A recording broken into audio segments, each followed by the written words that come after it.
kuman masuk melalui pembuluh darah, dia akan terjadi MRSA ini. MRSA ini sangat mematikan.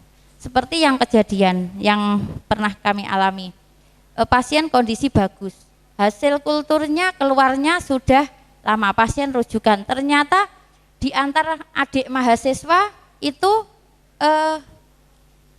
untuk pemeriksaan, misalkan ke radiologi, pasiennya bagus, dia duduk, enggak ada apa-apa. Setelah kita dorong pasien itu, adiknya juga enggak pakai APD, dia enggak memahami, enggak mengerti. Akhirnya pasien itu begitu hasil keluar, kami lihat ternyata, wah, langsung kita lakukan eksekusi. Pasien harus kita lakukan isolasi dan sebagainya atau kita cohorting. Apa yang terjadi? Pasien belum sampai 1 jam dia meninggal karena MRSA itu seperti itu, ya. Makanya saat ini mohon, apalagi di fasilitas pelayanan kesehatan tingkat pertama pun harus sudah menekankan, apalagi pengunjung itu yang sekarang terjadi, anak-anak boleh masuk, kadang kita eyel-eyelan sama ibunya, ingin besok keluarganya, anaknya diajak kurang dari 12 tahun, dia pasti kadang itu ya marah, karena kita berikan izin itu hanya kondisi tertentu. Kalau dia nanti takutnya yaitu ketularan. Ya, kecuali kalau kondisi tertentu, misalkan keluarganya memang kritis, ya itu kita berikan APD boleh masuk, tetapi hanya tertentu. Kalau di ruang isolasi juga pastinya tidak boleh. Itu ya. Ini banyak yang terjadi pada bayi, ini juga banyak karena transmisi ya. Nah, ini akibat dari penggunaan antibiotik. Jadi tidak hanya dia menggunakan antibiotik tidak bijak terjadi ini, tetapi karena tidak bijak menggunakan ini, akhirnya kuman itu pun juga bisa mentransmisikan ke kita bila kita tidak melakukan dengan baik. Ya, ini pencetus resistennya ya, layanan kedokteran atau kesehatan. Ya, karena kita memberikan pelayanan sekarang itu antibiotik dijual di mana-mana. Kita setiap sakit flu sedikit beli antibiotik. Ya. Punya luka sedikit kita berikan antibiotik. Seharusnya tidak perlu, tetapi itu bagaikan kita beli apa, kacang goreng ya. Ya, semua obat apapun yang dibeli antibiotik akhirnya jadi resisten ya. Setelah resisten dia drop, masuk rumah sakit, dia kalau kita tidak tahu akan kita tularkan. Peternakan, ini yang saat ini terjadi, kita sering pada unggas dan sebagainya ini ya, semuanya suntikannya antibiotik. Apalagi itu yang kita makan setiap hari, kita beli apa, kambing, ayam dan sebagainya, itu kebanyakan sudah disuntik dengan antibiotik. Itu resiko sekali ya. Ini kita harus sudah mulai saling memutus ya, kita bekerja sama untuk ini. Terus masyarakat ini juga harus diberikan wawasan, makanya sekarang penggunaan antibiotik harus diminimalkan. Kalau tidak ada resep dokter tidak boleh. Sebenarnya seharusnya aturan itu, apotek itu pun juga tidak harus menjual bebas sehingga bisa dikendalikan. Nah, ancamannya ke siapa? Ke semuanya, sampai ke petugas yang sudah melakukan dengan bijak tapi tidak tahunya didapatkan karena dia merawat pasien. Nah, itu. Nah, ini kecepatan penemuan antibiotik dulu adalah sebagai penyembuh pasien, tapi akhirnya lama-kelamaan justru timbulnya resisten kuman ya. Itu makanya harus ditingkatkan untuk peningkatan pencegahan infeksi, menekan kematian ya. Ini masalah resistensi menjadi kompleks, akan kembali saja alurnya. Makanan buah-buahan, sayur-mayur pun itu pun juga seperti itu. Sekarang itu apalagi melon, semangka itu sudah obat semua ya, antibiotik semua. Itu yang terjadi. Jadi kita sangat beresiko. Walaupun kita sudah meminimalkan, tetapi tetap bisa terjadi. Apa yang kita lakukan pencegahan tetap harus kita lakukan. Kewaspadaan nanti akan dijelaskan berikutnya ya. Ini situasi rumah sakit yang terjadi sekarang. Rumah sakit rujukan 70% pasien mendapatkan antibiotik. Sebenarnya 50% pasien itu tidak perlu antibiotik. Akhirnya prevalensinya adanya ESBL, CRE, MRSA itu 30 sampai 72%, di mana kematian akibat ini tidak terungkap karena ketidaktahuan kita. Makanya pada saat ini ayo kita semua harus menekan angka kejadian infeksi ini untuk kita juga proteksi kita supaya kita tidak terjadi kecelakaan kerja atau kita tidak terjadi paparan. Kalau kita merawat, kita sudah karier, produktivitas kita menurun, kita pun juga ikut seperti itu. Nah, apa gunanya ya? Itu.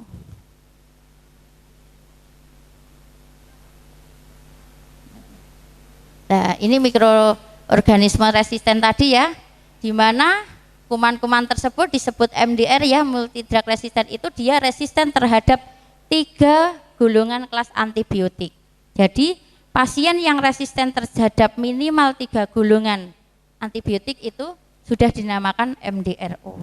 Nah, di sini penata laksanaannya, begitu kita tahu laboratoriumnya kita sudah ada, kita harus pasien itu kita lakukan cohorting, penata laksanaan dengan benar. Ya, makanya mulai dari depan awal pasien itu diterima itu pengkajian kita sudah harus jelas. Begitu pasien sudah punya riwayat penggunaan antibiotik lama, dia sakit lama, terutama pasien-pasien HD, pasien diabetes, itu memang sangat berisiko ini. Nah, petugas pun itu sudah harus berproteksi ya, itu. Ini sama XDR, PDR, ini jenis multidrug ya. Ini yang terjadi kebanyakan saat ini yang banyak adalah MRSA sama ESBL.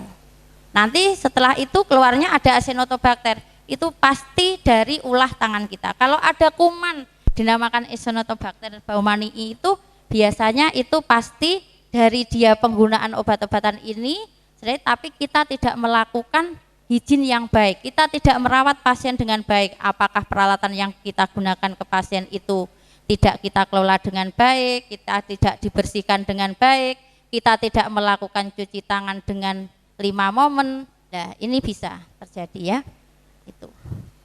Jadi akan bolak-balik. Apa yang harus kita lakukan? Cegah selective pressure, yaitu gunakan antibiotik dengan bijak dan lakukan kewaspadaan universal. Ya, itu.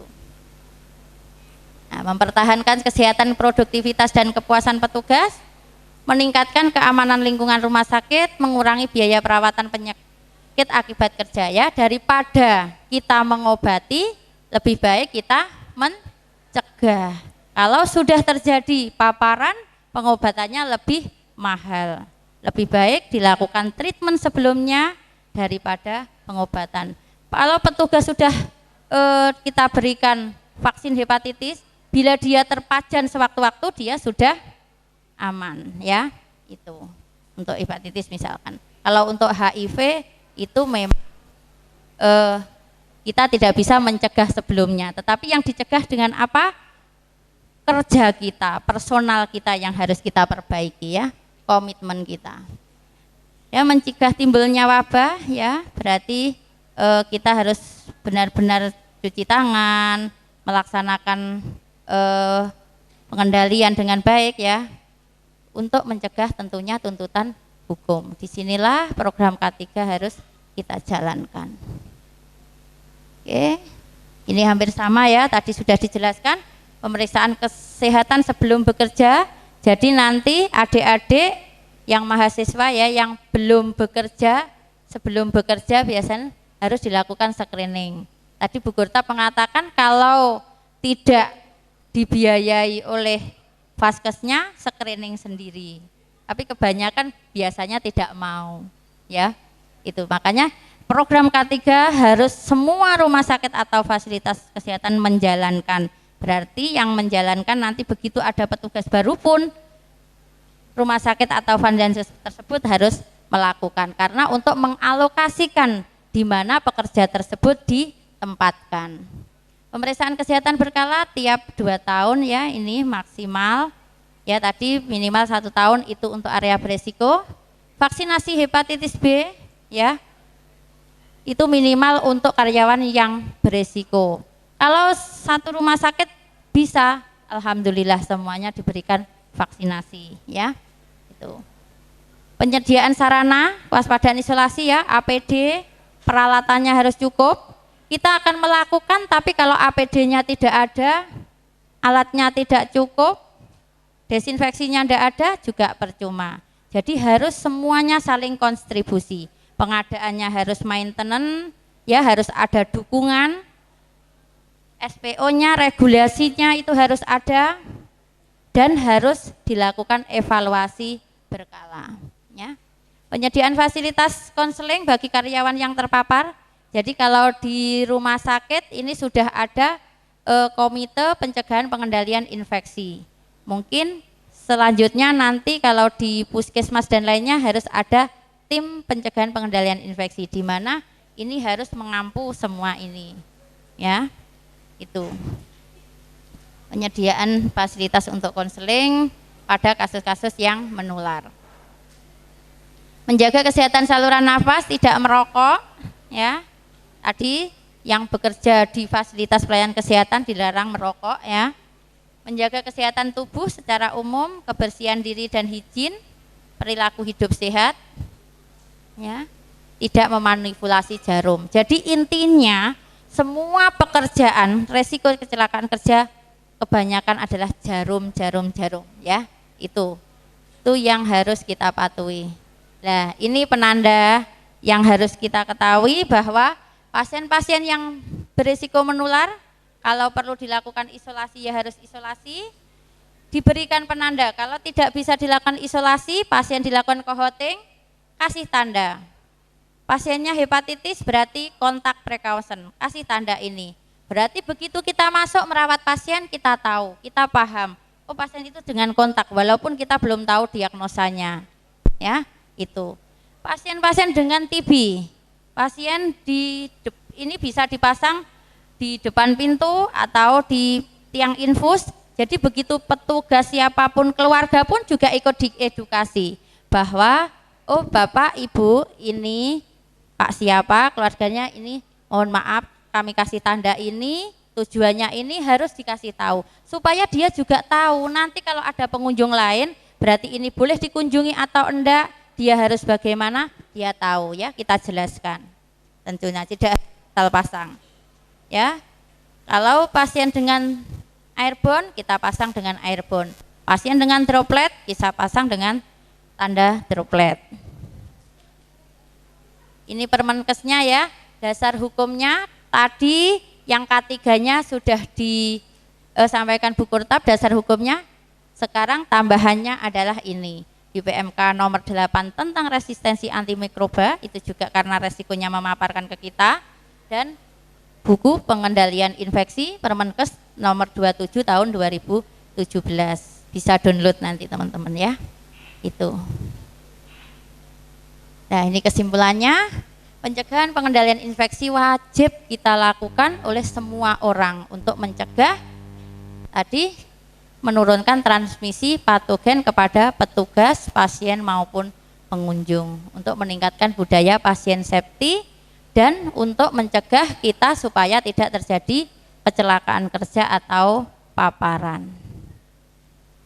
Ya, itu mungkin dari saya. Ya. Monggo saya kembalikan ke moderator. Silakan. Dari sisi sebelah kiri atau sisi sebelah kanan atau yang tengah? Tadi yang tengah belum ada yang bertanya. Kami persilahkan. Oh baik, dari sisi sebelah selatan dari Mbak yang dari Komisariat Putra Waspada dan yang di belakang nanti. Saya mau menanyakan, di rumah sakit kami kan ada program untuk imunisasi HBsAg itu, ya Bu. Dari awal karyawan masuk sudah screening untuk HBsAg HIV. Setelah itu masuk karyawan, seluruh karyawan diimunisasi. Nah, setelah imunisasi itu jangka waktunya berapa, Bu? Ada tangan atau bagaimana? Terima kasih, itu saja yang. jangka waktu untuk diimunisasi ulang, Ya. begitu nih Pak? Oh ya. Terima kasih Ibu. Mau menanyakan, di beberapa fasilitas Yankes memang melakukan screening khususnya untuk yang B20 atau HIV itu secara sembunyi-sembunyi. Karena untuk memerlukan pemeriksaan itu kan harus ada persetujuan dari pihak klien atau pasien ataupun pihak keluarga. Karena memang harus dibutuhkan VCT ataupun konseling ataupun inisiasi dari petugas kesehatan. Yang saya pengen tanyakan, adakah dasar ataupun regulasi yang istilahnya melegalkan ataupun memperlancar kita untuk pemeriksaan tersebut? Karena memang sebenarnya pemeriksaan ini jelas diperlukan khususnya untuk tenaga kesehatan, untuk screening awal semua pasien yang masuk, sehingga kita lebih legal daripada secara non legal gitu, kecuali memang dia sudah muncul tanda-tanda yang menjurus ke B20 yang positif, dan itu pun harus memang diperlukan untuk VCT ataupun konseling. Lah, yang ingin saya tanyakan, mohon maaf, adakah regulasi biar kita di lapangan itu biar ada dasar untuk melakukan pemeriksaan tersebut? Terima kasih. Terima kasih ya, pertanyaan yang bagus sekali. Yang pertama saya akan menjawab pertanyaan dari Bu Dina ya, dari Putra Waspada tentang program kesehatan karyawan di rumah sakitnya sudah dijalankan ya, alhamdulillah ya, sudah hebat ya. Ini bisa ditiru ya, yang lainnya nanti semuanya bisa mengikuti. Untuk pemberian vaksin itu memang sebelumnya kan semua petugas sudah dilakukan screening ya toh.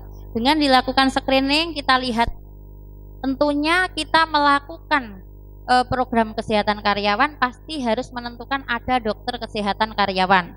Jadi tidak serta-merta kita akan di dalam komite atau tim itu pasti ada ditunjuk dokter kesehatan karyawan, di mana dokter kesehatan karyawan itu yang akan mengelola karyawan di tempat kerjanya. Yang pertama untuk screening sudah dilakukan, begitu hasilnya dia titernya kurang dari 20 atau itu diberikan vaksinasi ya, imunisasi. Untuk tahap pertama yaitu begitu dia titernya kurang dari 10 atau 20 diberikan vaksin pertama, setelah itu 1 bulan berikutnya vaksin yang kedua, setelah itu 6 bulan vaksin yang ketiga ya. Dari situ nanti akan kita evaluasi untuk berikutnya, untuk dicek lagi titernya apakah dia sudah memenuhi untuk vaksin tadi, berhasil apa enggak itu. Kalau dia sudah, ya enggak apa-apa. Kalau misalkan dia titernya masih di bawah, sudah kita lakukan treatment vaksinasi 3 kali, dia tidak memenuhi, imunnya belum memenuhi, nanti dokter kesehatan karyawan akan menentukan langkah selanjutnya. Biasanya ada pemeriksaan-pemeriksaan tertentu, ya di situ. Tapi kebanyakan itu dari 3 treatment kemungkinan besar sudah biasanya sudah kebal. Seperti itu. Jadi tetap pajanan pun juga mulai dari begitu dia terpapar non reaktif sumber pajanannya, yang dianya sumber pajanan reaktif, dianya non reaktif ya yang terpajan, dia pun untuk yang pertama tahap pertama dia langsung vaksin pertama 0, terus 1 bulan, terus berarti 6 bulan lagi. Ya, dihitung seperti itu. Oke, iya, ya. Terus untuk yang kedua tadi dari Pak Joko ya, dari Kediri. Apakah ada regulasi tentang screening HIV ya Pak ya? Untuk HIV, memang untuk pelaksanaan screening HIV itu tetap harus dilakukan konseling, walaupun kepada siapapun, petugas pun. Jadi kita tidak melakukan screening dengan diam-diam Pak ya. Jadi kalau misalkan screening hepatitis B pun itu pasti tetap kita rumah sakit akan mengumpulkan bahwa ini program kesehatan karyawan sudah kita berikan tahu. Terus programnya apa saja? Pemberian screening hepatitis B, HIV misalkan, terus pemberian vaksinasi dan sebagainya. Terus dia sebelum dilakukan screening kita berikan konseling kita edukasi. Kalau misalkan dia menolak, tetap harus diberikan surat penolakan. Ya, misalkan nanti terjadi sesuatu, itu pun sudah ditanggung resiko oleh petugas. Jadi tidak ada dasar yang mengatakan bahwa kalau HIV itu harus diam-diam, tapi tetap kalau regulasinya mengacu tetap harus dilakukan konseling, Pak, walaupun kepada petugas. Ya, yang selama ini di tempat kami pun kepada petugas pun kita lakukan konseling. Dia mau ndak? Apalagi saat ini banyak sudah menyadari kok teman-teman kita itu yang ada di fasilitas pelayanan kesehatan, apalagi area beresiko.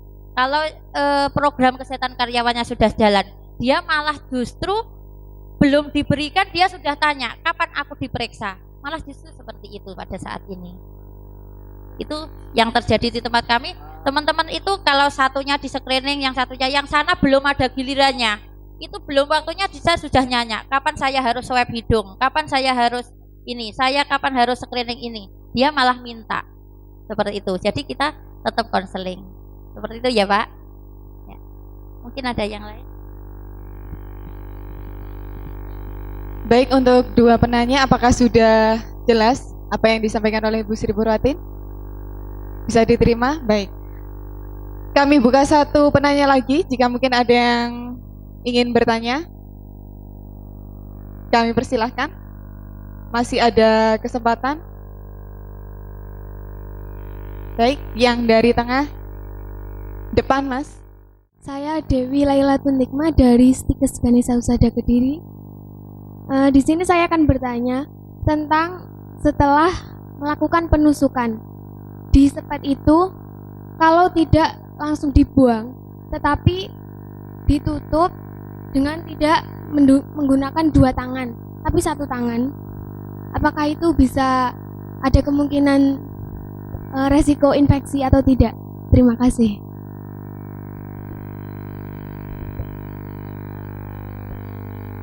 Terima kasih, pertanyaan yang bagus ya. Apakah apabila kita melakukan tindakan menutup tidak menggunakan satu tangan, menggunakan dua tangan ya, kita lakukan satu tangan, apakah tetap beresiko? Ya, memang yang benar itu lebih baik kita tidak menutup.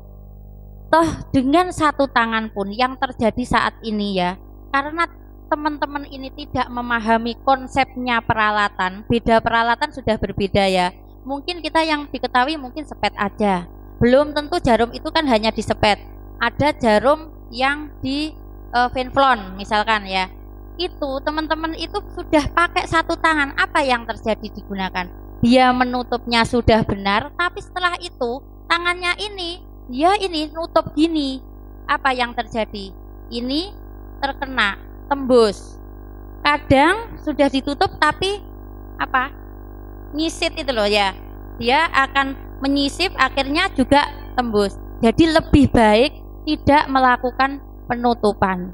Jadi apa yang akan dilakukan? Kita membawa safety box. Setiap tindakan penyuntikan apapun bawa safety box. Pasang infus walaupun suntik satu orang pakai safety box. Makanya saat ini kan safety box kecil-kecil sudah ada di situ. Kita lebih aman tindakan, bawa safety box, bawa troli. Begitu kita pakai tindakan IV langsung masuk safety box, nggak usah ditutup gitu ya, karena tidak semuanya paham tentang per produk itu tidak sama, kadang sudah menutup ternyata ini masih lubang gitu. Oke. Sudah cukup jelas Mbak Dewi. Baik, dan karena waktu kita terbatas, kita akhiri untuk 3 penanya saja. Namun apabila masih ada yang ingin ditanyakan, mungkin bisa ditulis di kertas, kemudian diserahkan ke panitia untuk dapat nanti mendapatkan jawaban. Dan untuk sesi seminar yang kedua, saya akhiri dan kami ucapkan terima kasih pada Bu Sri Purwatin atas materi yang telah disampaikan. Semoga bermanfaat untuk kita semua. Akhirul kalam, billahi taufiq wal hidayah. Wassalamualaikum warahmatullahi wabarakatuh. Untuk selanjutnya penyerahan cenderamata yang akan disampaikan oleh pengurus DPK Rumah Sakit Bayangkara kepada yang terhormat Bapak Supriyadi AMDK. Kami persilakan untuk memberikan cenderamata kepada Ibu Sri Purwatin.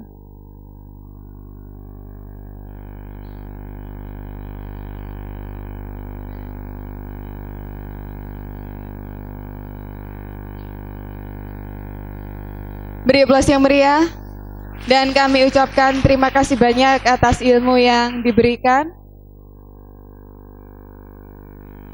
Baik, untuk acara selanjutnya sebelum masuk ke sesi 3, acara kami kembalikan ke MC. Assalamualaikum warahmatullahi wabarakatuh. Sebelumnya saya ucapkan selamat siang bagi para peserta dan tamu undangan yang telah hadir pada siang hari ini di Hall Graha Lestari Vanilla Cafe Tulungagung. Kami ucapkan selamat datang bagi para peserta yang mungkin ada di luar Tulungagung maupun dari Tulungagung sendiri. Oke, masih semangat ya? Masih semangat? Mas, Kayaknya udah lemes ya ini ya. Iya. Padahal tadi kita udah dihibur Mbak sama Puri ya. Mbak Puri juga. Terus tadi juga sudah dapat pemateri dan tentunya sudah dapat konsumsi ya ini. Sudah dimakan? Belum. Kenapa kok belum? Fokus sama pematerinya ya. Lagi Alhamdulillah. fokus. Oh ya, ini ada informasi dari panitia. Jadi nanti untuk peserta seminar dan workshop, jangan lupa untuk foto booth di sebelah kiri gedung ini ya. Tepatnya di sebelah timur gedung ini. Iya, nanti di-upload di Instagram, pasti semuanya punya Instagram ya.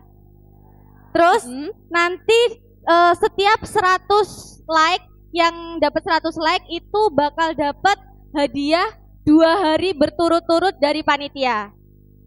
Oke. Hadiahnya apa? Masih dirahasiakan. Pada intinya para peserta harus foto dulu di sana lalu di-upload di Instagram dengan hashtag apa, Kak? Oh ya, dengan hashtag PHC, bisa dicatat ya. Hashtag PHC, hashtag Permata Hutama Kreatif, hashtag Seminar dan Workshop, hashtag PPNI, hashtag Tulungagung, dan jangan lupa di-mention @info_PHC. Iya. Oke, jadi jangan lupa nanti foto sebanyak-banyaknya lalu di-post di Instagram masing-masing, karena nanti panitia akan selalu mengecek ya. Iya. Jadi like yang paling banyak di atas 100 akan mendapatkan hadiah yang menarik dari panitia PHC tentunya. Oke, bener banget. Sebelumnya ini kan kita punya banyak door prize ya. Iya. Tadi dapat kupon ya. Sudah dapat kupon yang warnanya kuning? Ada? Semuanya pegang Silakan ya. untuk kuponnya dipersiapkan karena kita akan langsung bagi-bagi door prize. Oke, terima kasih terima bisa kasih. kembali ke tempat. Terima kasih ya Kak untuk partisipasinya.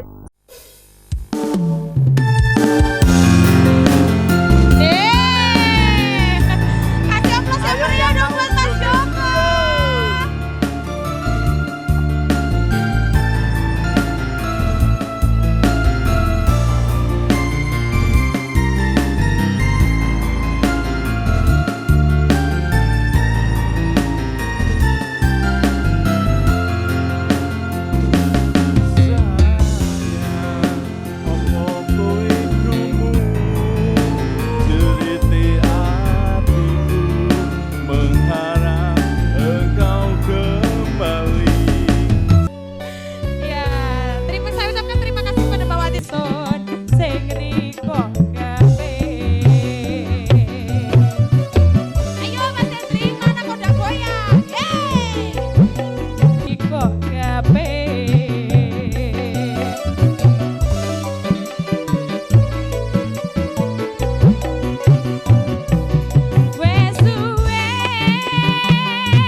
Masih konsentrasi karena kita akan memasuki sesi yang ketiga, yaitu sesi seminar dan dilanjutkan dengan workshop.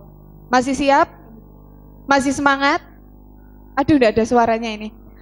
Untuk mengembalikan semangatnya, kita yel-yel sebentar dulu. Kalau saya bilang perawat, silahkan dijawab saya. Kalau saya bilang PPNI, dijawab dengan yes. Bisa dimengerti? Kita coba ya, sambil tangannya mengepal. Kita coba. Perawat, PPNI. Kurang semangat lagi. Ayo, yang semangat. Kita ulangi 1 kali lagi. Yesnya Mbak yang di depan ini. Aduh, jangan begitu Pak. Ayo, yang semangat, yang semangat. Kita ulangi 1 kali lagi.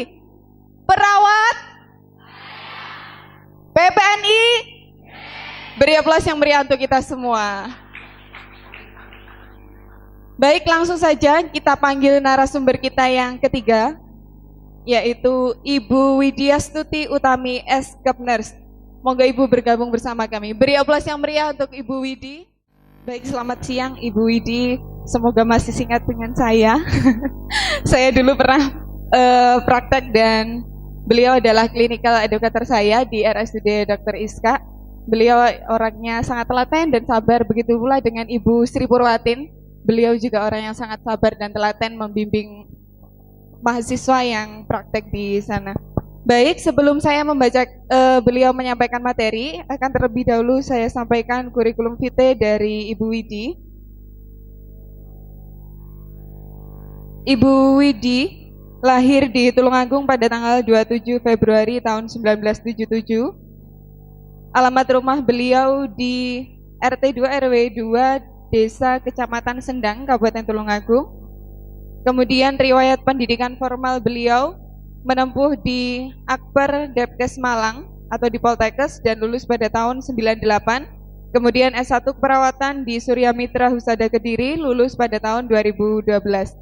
Kemudian beliau aktif mengikuti pelatihan, seminar dan workshop, yaitu tentang PPI dan lain sebagainya. Kemudian beliau saat ini bekerja di RSUD Dr. Iska Tulungagung. Beliau pernah bekerja di ruang penyakit